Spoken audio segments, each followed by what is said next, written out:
is the CEO, president, and founder of Love Thy Nerd, a ministry that exists to be the love of Jesus to nerds and nerd culture. His 12 years in vocational ministry on multiple church staffs help to inform the needs of those both inside and outside of church culture.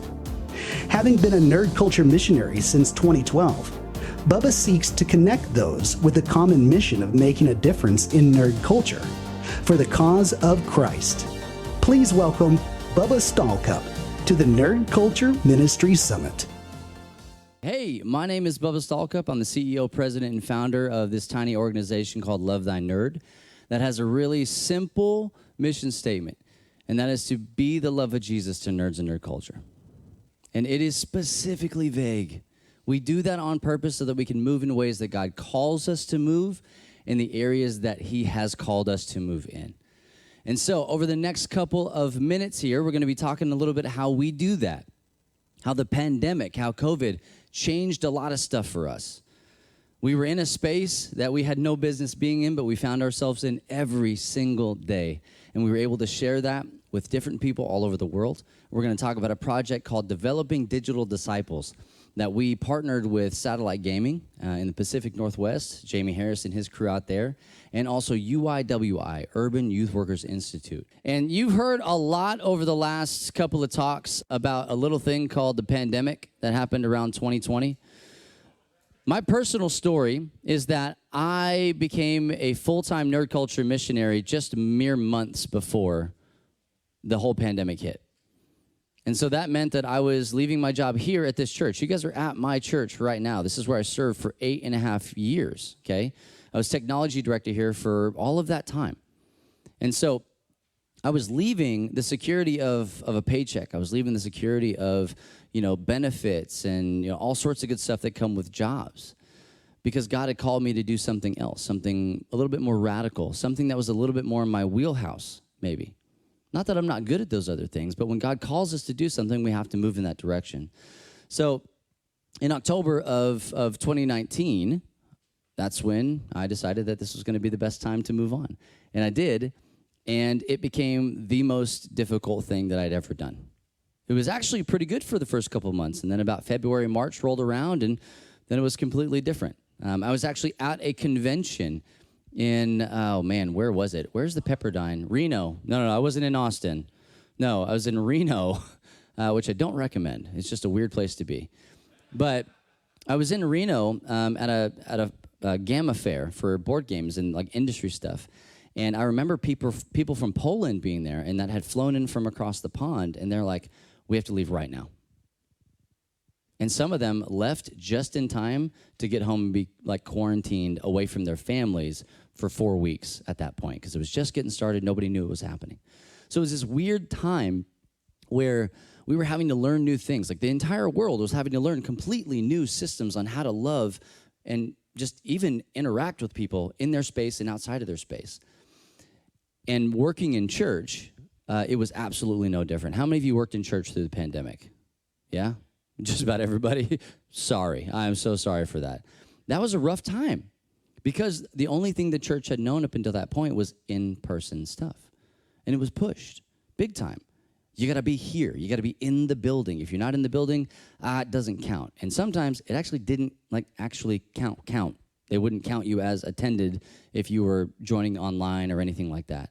And so the church was no different in that space, and actually it was a little bit more difficult to do that because we found ourselves in these increasingly awkward spaces, places that we didn't want to be at all. We were longing to be in a completely different space than the one that we were in. And one thing that I kept hearing over and over and over again, and maybe you heard it too, was, I just can't wait to get back to normal. And I was like, I have to be the one to tell you, this is it, this is normal. This is our new normal. But when we live in spaces where we only find comfortability in those spaces, then that's what we're going to seek out time and time and time again. And when things change and we're not able to be nimble enough, it breaks us. And we feel like we can't do anything, and maybe God's not moving and He's not speaking to me anymore because things got just a little bit hard. Now, I'm not saying that it was just a little bit hard in the pandemic. I'm not saying that. But our circumstances changed enough that even though the tools were right there in front of us, we were unwilling to adapt. And so we long to be in these spaces. That's kind of what we do a lot as Christians. You guys ever heard anybody, or maybe been the one that's used the phrase, well, I'm just waiting to go home, waiting to be with God, waiting for God. This place is not my home. I'm waiting for him to call me on. When we live with that kind of a mentality, what does it tell people around us? What is it conveying to those people? It's conveying to them that the time that we're spending right now, the thing that Mike was talking about, the here, the now, the present, it just doesn't matter. When it absolutely does. The people that we come in contact with every single day, they matter just as much as the next person and the next person and the next person. At Love Thy Nerd, we tell people all the time, like, hey, I do not care what your religious affiliation, what your sexual orientation, or any other delineator that would divide you against me in any other situation. I don't care about that, because the verse that got me the most candy when I was a kid, John 3:16, kind of covers this situation. That God loves you so much that he died for you. And I don't care who you are. There's no name there. It actually says the whole world. That Jesus came to save the whole world, not the people that look like me, not the people that think like me, not the people that speak like me, or will come to know Jesus in the same way that you or I do. That's not it. It's literally everybody, blanket statement across the board. That he came to give everybody the opportunity. And so when people ask me questions like that, well, what do you think about this and that? I was like, I think that Jesus loves absolutely every single person on the face of the planet. And it's not my job to decide who he does and does not want to call into his service, or he does and does not want to save. I reconcile that with passages all the time, like he has compassion on those whom he has compassion, and he has mercy on those whom he has mercy. That's tough. But again, I'm not the one that's deciding where those things lay. And so our job as Christians, what we try to do with Love Thy Nerd, is just to be there in those spaces with people so that they can know, hey, what you love matters because it matters to you and you matter to God. That's the great equalizer. It's not my theological stance. It's not my doctrinal take on any certain passage. I know that my God loves you fiercely, and he desires to have a relationship with you, even if you don't with him. So he will continue to call you over and over and over again. And if that is with me, then that's where we'll be. So we realized that there was this dichotomy, right? There was this longing to be in a completely different space from the church. While we over at Love Thy Nerd, it's like, shoot, man, most of the time that we're hanging out with people, it's online. Because we might meet people. You saw a picture from Gen Con that Zach showed. We might meet somebody when we're hanging out with 60,000 of our closest friends in Indianapolis, okay? And we don't get to actually see them again for a whole nother year. How are we supposed to continue the relationship if I only see somebody once a year? If I'm only talking to somebody once a year? That's a Facebook friend. That's an acquaintance. That's not a relationship. But what we found is that's not completely dissimilar to how a lot of us have relationships with Jesus. We think that once a week with a pastor on a stage is just enough. I got what I needed. But it's not. And so we're finding ways to use digital spaces to create digital disciples. And I know that so many of you are already doing that. You're finding ways to engage in all this stuff. But if we are not willing and able to adapt to the circumstances that surround us, we'll die.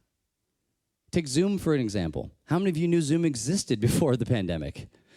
Yeah, how many of you are in the business world that raised your hand, right? Like, that's kind of what it was. That's all that it was a way for professionals to talk to one another, because they already have people like in Japan and the United States and maybe UK. Zoom was not ready for the influx that happened, but they were the first to adapt. And because of that, how many of you now have a Zoom account? Yeah, more than the last set of hands that were raised. And so that's the thing. And it actually caused other people in the industry to follow suit with that. The reason we have Discord and the way that we have Discord, the reason we have like Google Chats and the way that we have like Microsoft Teams and all that was pushed because people needed to meet in a space. There was something that needed to change. There was something that needed to be adapted. And it only took one company to say, we're going to do it, and we're going to take the market share for everybody else to go, well, but not the whole market share, though. So you guys being here, this is early adopter stuff. I've been doing it for 10 years. Magnus, how long you been doing it, man? Yeah, 21 total, 14 at Riot alone, right? Like Christians in the gaming space is not new. But this stuff rising to the top, organizations, people talking about it, being vocal about it, drawing people into D&D games, that's been happening all behind the scenes. And so what we're trying to do right here with Nerd Culture Ministry Summit is give you an opportunity to step out of the shadows because you don't need to be there. The people are there. You heard the statistics. Dude, Susie gave you a statistic in the first keynote. That is an old statistic. That's a statistic from 2020. He said 3.02 billion gamers? 3.09? It's 3.2 billion gamers now. That's the most recent statistic that we have. The crazy thing about that statistic is when you marry it with how many Christians there are on the planet. 2.6 is the most conservative number that we have right now. 2.6 billion Christians, according to census data. You guys know how census data works? Hey, are you a Christian? Yeah, I think my grandma went to church one time, or yeah, I was raised Catholic, or yeah, I think I got a cross hanging on my wall. Yeah, I think I'm Christian, yeah.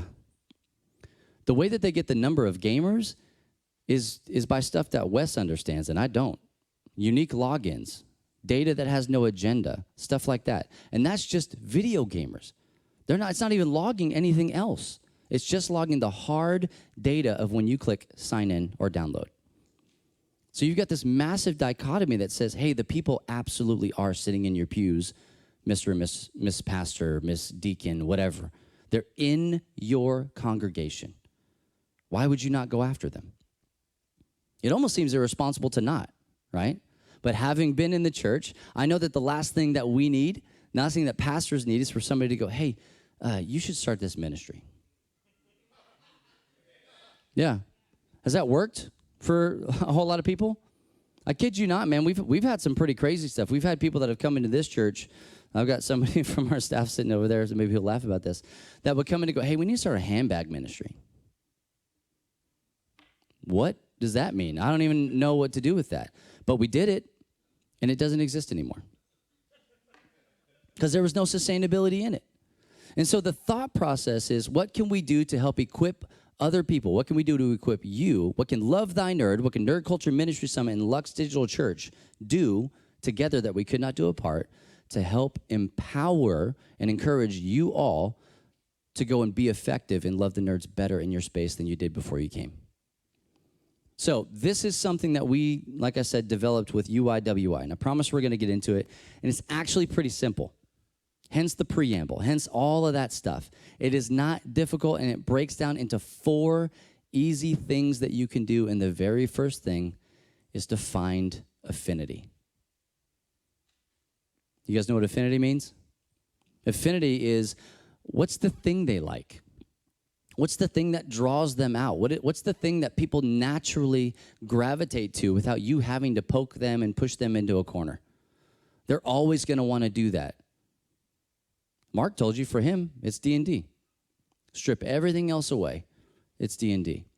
This affinity can also be found when I'm talking to people and they're like, well, what's a nerd? What exactly is a nerd? And I'll say, well, what's the one thing that when you're talking to somebody, you feel like you've done them a disservice by not bringing that thing up?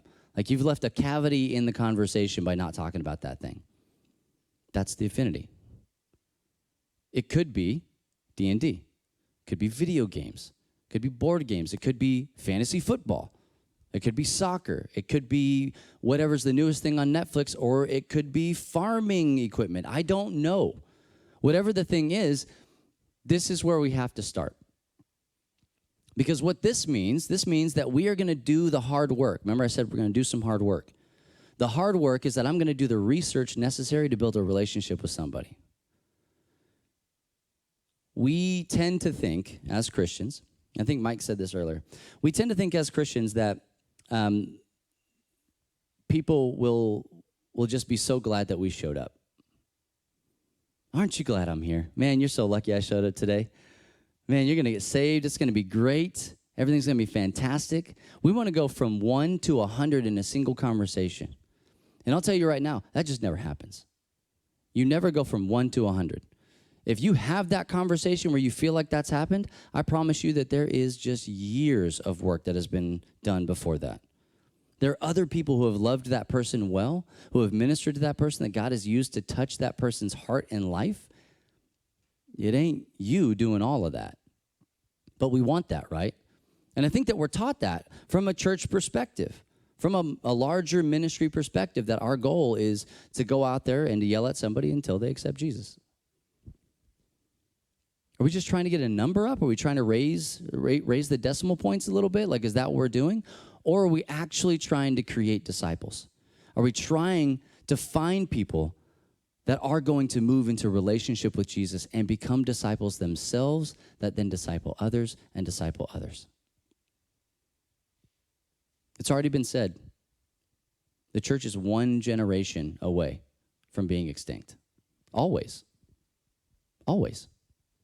Not a couple of people. Not a couple of people away. A single generation away. And so it's important that we take time and we do the research. And that means if you have somebody in your life that you feel like, maybe I need to talk to this person, maybe you're not sure if God's telling you to do it or not, that's fine. You're allowed to just go and talk to people without it being an overly spiritual experience every single time it happens. What are you going to do in order to find the affinity? It's so simple. It's so simple. You just find out whatever that thing is that they care about, and then you find a way to care about it too. If it's Fortnite, God help us all if it's Fortnite, right? I mean, we got Miss P's cracked. I'm telling you, Llama's cracked. Like, it's a crazy thing. I told them earlier, I said, when no build mode came into Fortnite, I knew I was going to run the table on it. I'm still not good at the game. It just doesn't happen like that. But if that's the thing that somebody likes and you're like, man, I really want to build a relationship with Llama Miss P, you get into Fortnite and you learn how to play Fortnite. That's the only way it's going to be able to happen. But you can't do that until you know that that's the thing that they like. If I came in, I was like, hey, you guys should come play Warzone with me. And they're like, nah, we're not doing that. Hey, you guys want to play online chess? Absolutely not. Yeah, okay, we got one chesser. Anybody wants to play? 2, okay, there you go. You can have a game.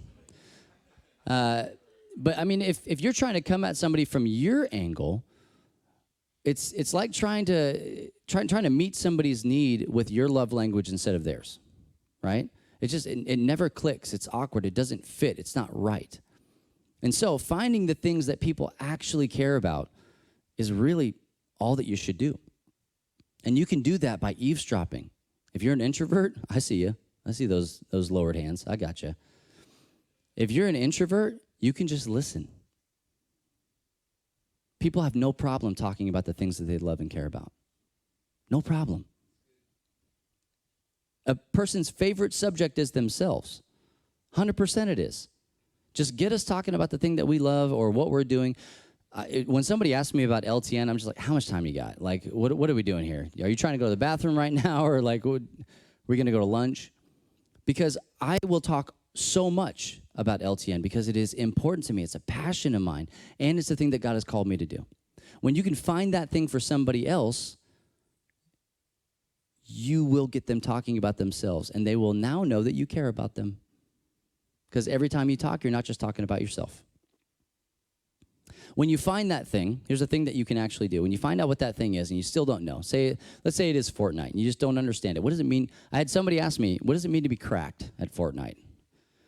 And I was like, I don't know. I've never, I know what the internet says, but it's one of those deals where what you can do is if it's Fortnite, you type Fortnite into the Google bot, and then you click on the first link, and you learn 5 keywords from that search.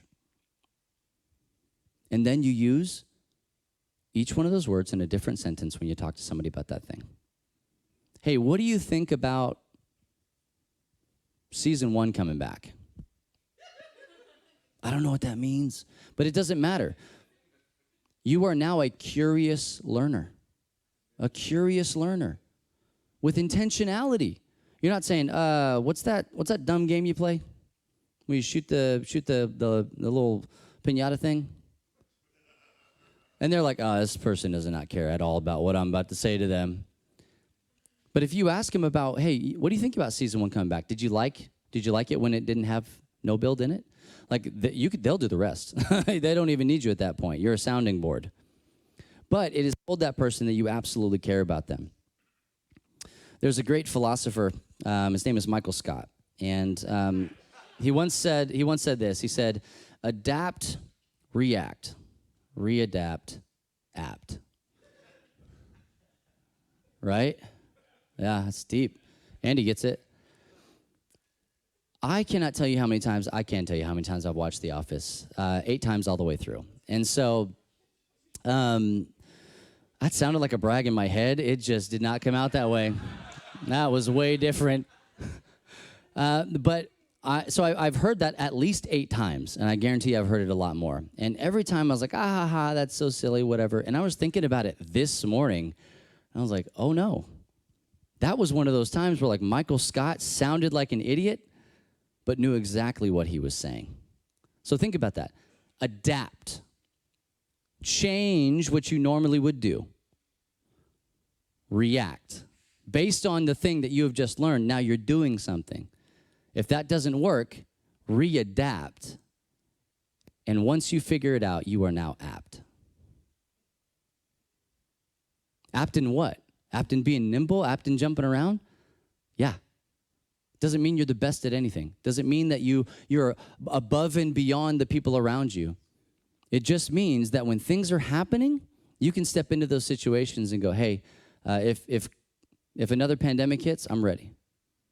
If the internet goes down tomorrow, I'm ready. Whatever the things throw at us, our ministries are not built on the backs of our circumstances. They're built on Jesus.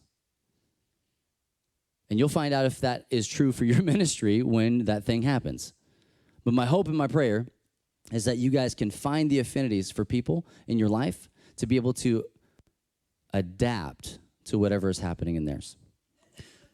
Once you have found the affinity, the next step is to gain proximity. That's simpler than the first one. Proximity is just closeness. So I've learned all the things that I need to know about Fortnite, but if I just have that information, all I do is retain that information, and I never get close to anybody long enough to use it, then what's the point of having the information? Again, I step back and I use my church mindset, and I'm like, man, we've been doing that for a very long time. Only going to Bible studies, maybe even only leading Bible studies, but never actually stepping out and doing anything, never getting into the spaces where other people are. I've got a couple of spicy takes myself, and one of them is this. And this is really interesting because the guy that sits on our staff, well, then how long you been on staff? 40 years. 40 years, okay? Weldon is the exception to the rule here for what I'm about to say. I think that church staff should have a 10-year stint. And then I think that doesn't disqualify you. I just think that then you should have to go out into the real world and see how it is actually moving and shaking. Maybe take a gap year. Everybody likes that word. Just take a gap year, right? And then you're able to come back. But you understand because you're out of church, you're out of the system, that you then understand, okay, well, maybe some of these things that we think will work actually won't work. You move from an architect to like an as-built contractor. Sometimes, I don't know if you guys have ever done this, sometimes architects will say, this staircase needs to go right here. And you're like, it can't mean that. There's a wall there. Like, it leads to absolutely nothing. You're like, well, no, you don't understand. It's load-bearing. Well, that's not how stairs work. Like, that's not the thing. But we do that spiritually all the time. And so if we're not gaining the proximity, if we're not getting close to the people that God is actually calling us to be close to and to just make change happen in their life for the cause of Christ, then it doesn't matter what else you do. So if that means that most of the people that you're trying to reach are playing Fortnite, you're playing Fortnite. If that means that most of the people that you're trying to reach are playing softball, you're going to the games, or football, or chess club, or debate, or whatever it is. If most of your people are hanging out every Thursday night at the Denny's, go to the Denny's. Be where they are. Create and gain proximity, because they don't care that you exist somewhere else. A lot of times what we do at the church is we try to draw them into our space. Hey, we made this building. Come on. And we have this field of dreams mentality that if you build it, they will come. And we've built a couple of buildings. And if you build it, they will visit. And if they don't like what they see, they'll leave. And the same is true for your digital spaces as well. So everything that Zach was saying about your stories and how you're talking to people without saying words, and like all that's super important. But it is even more important when you leave those spaces and go to the places where other people are. Because again, it's all about showing people that you care about them enough to build a relationship in their spaces. So we've heard a lot about the woman at the well, the Samaritan woman at the well. And I'm so mad that everybody used that story because it's one of my favorite ones. It's what we built LTN kind of around. What Jesus did not do, I won't belabor that because we've already talked about it. What Jesus did not do was stand on the outside of where the well was in Samaria and say, hey, lady, come over here. He didn't do that. He went to her, to the well. Jesus had already done his homework. He had already found the affinity. He knew what was going on. He knew that she had to be at that well. He knew what time she had to be at that well. He knew everything he needed to know about her in order to make the move that he was going to make. And so he then started to gain proximity. Jesus, for 1,000 reasons, should never have been there. Culturally, contextually, spiritually, all that stuff. He should never have been there. That was just not a thing that happened. But he went anyway because he knew that that was where he needed to be in order to meet her needs. And he did. And her life was forever changed. And so we at LTN use that principle. We call it the woman at the well principle. Scar was talking about it earlier. He said, sometimes you just want to be where the people are. We call that the Ariel principle. I want to be where the people are. It's a Little Mermaid thing. Yeah. I don't want to sing too much. We'll get, a strike or something. But you can do a lot of things to gain proximity. But the first thing you have to do is take the step out of the space that you're in. And sometimes that's the hardest thing to do. It's uncomfortable. We have systems here that we like. We have things here that we like. Once you're able to do that, you move on to the next thing, which is you actually start to grow in influence. Influence is a tricky one, right? Because we think that influence is, well, I'm gonna say something, and then people they're gonna do what I say, or I'm gonna tell them to buy a product, and then they're gonna buy that product, and I'm gonna get a 0.05 kickback, and man, I'm gonna retire. We think that's what influence means. As Christians, we should be influencing people. Craig Groeschel says this all the time. He says, everybody wins when a leader gets better. Everybody wins when a leader gets better. And you are all leaders. And I like to say everybody has influence, but not everybody should. It's one of those things, man. Like some people skip spots in the line. Some people move straight to grow influence without having any of the work done to find the affinity or gaining any of the proximity. And when that happens, the system breaks. It absolutely breaks. It crumbles right in front of you. But if you can do the things in order, what are they like? All right, I'm going to learn about it. Where are they at? Okay, I'm going to go there. All right, now I'm growing in influence is not just I've done the two things, now I get the influence. This is a process. Now you're spending time with them. Now they understand that you care about the things that they care about. And you're not just showing up at the times that are convenient for you. Somebody's sending you a Discord message at 10:58 p.m. asking if you want to hop into a lobby. And then you have a hard decision to make.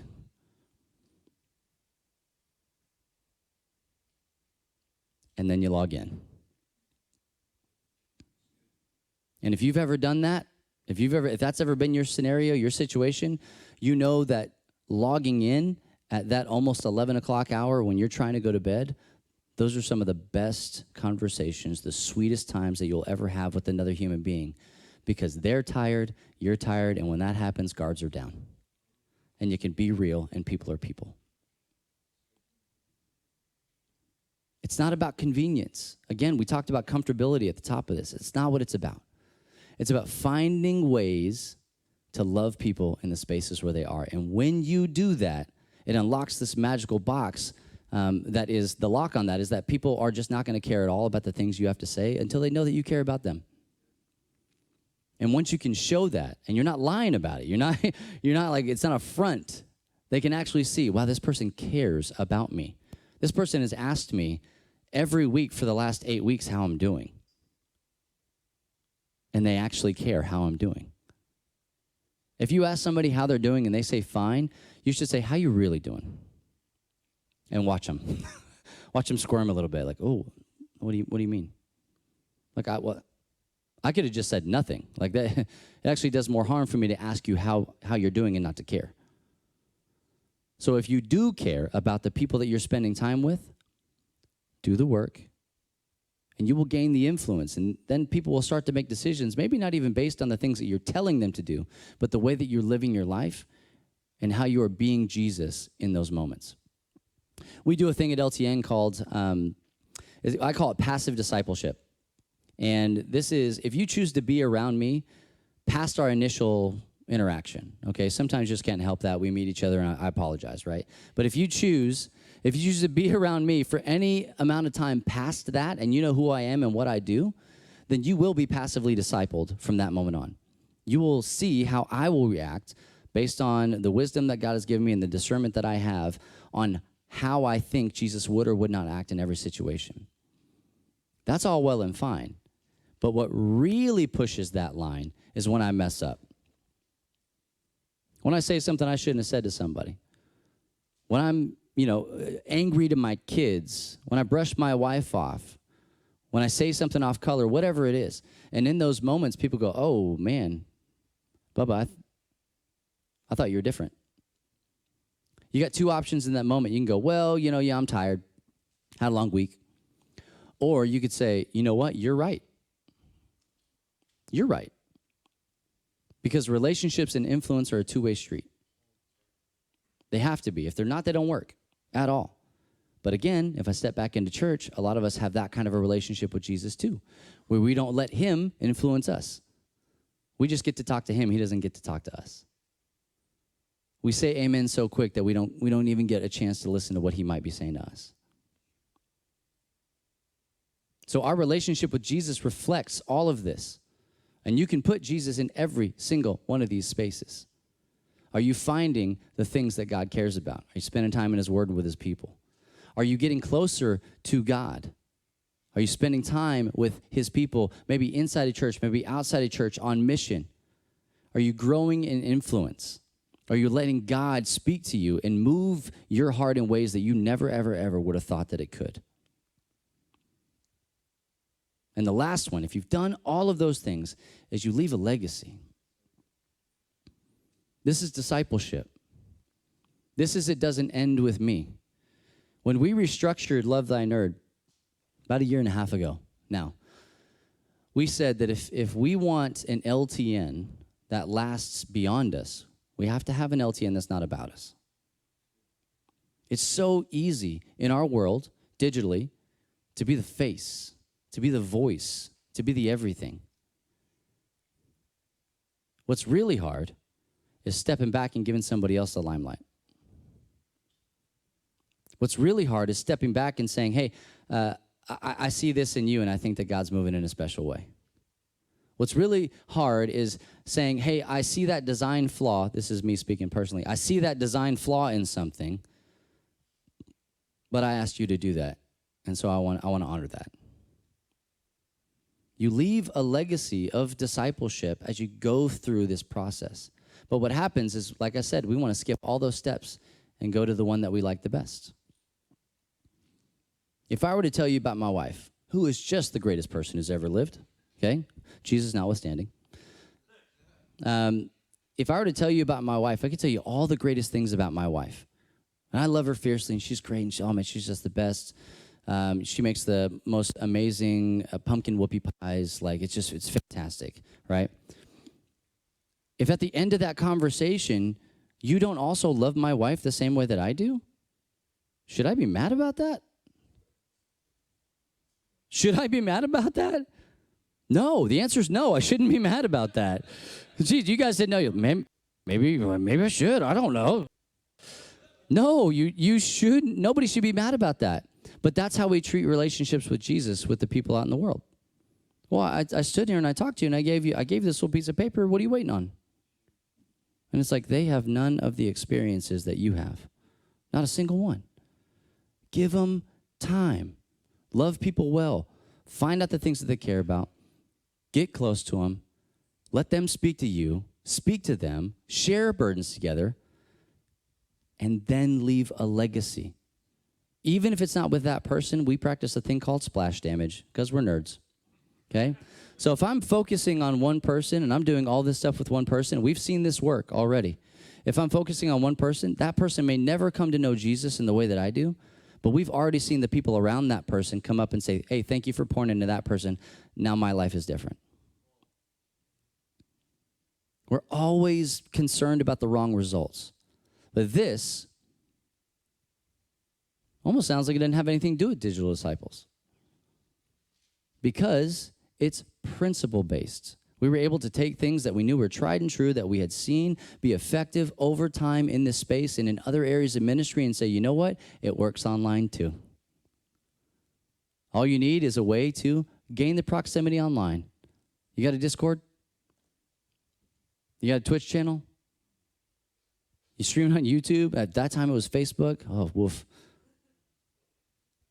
We just have to adapt all of these things to the spaces that we find ourselves. So it doesn't matter if you're an IRL missionary, if you're a pastor, if you're a digital missionary, a live streamer, an influencer, it doesn't matter. You can help walk people through that process and leave a legacy with your community that then fosters more people that love Jesus in mighty and powerful ways. And if you guys have any questions about how to do any of that stuff, what it looks like, you can come with us on mission. Mark gave a really bad commercial for us. He told you how hard it was. I like for people to experience that. But you can come with us on mission. LoveThyNerd.com. I'd love to talk to you more about that. And how you can love and serve the nerds that are in your space, because maybe building a house in Nicaragua is not your jam. Maybe it's not. It wasn't mine. I hung my back door, and it rotted off the hinges. I don't need to go anywhere and build anybody's house. That's not loving. It's not caring. But I can play a game with somebody. I can teach them how to play a game. I can make that experience be the most fun that they've ever had at a table. And that earns me the right to speak truth into their life when nobody else can. Let's pray. God, we love you, and we thank you for all of the things that you do in our life. We thank you for the time that you spend with us and that you let us spend with you. And we thank you for the influence that you have in our lives. And God, we just ask that you would teach us some small way how to take this from this place here to exactly where you want us to be. I don't know where that is. I have no idea where that is. But God, I want you to show it to us. I want you to help us understand where you are calling us to. Thank you for these people. Thank you for their hearts and their desire to be part of something that is much, much, much bigger than themselves. Pray this in your name, Jesus.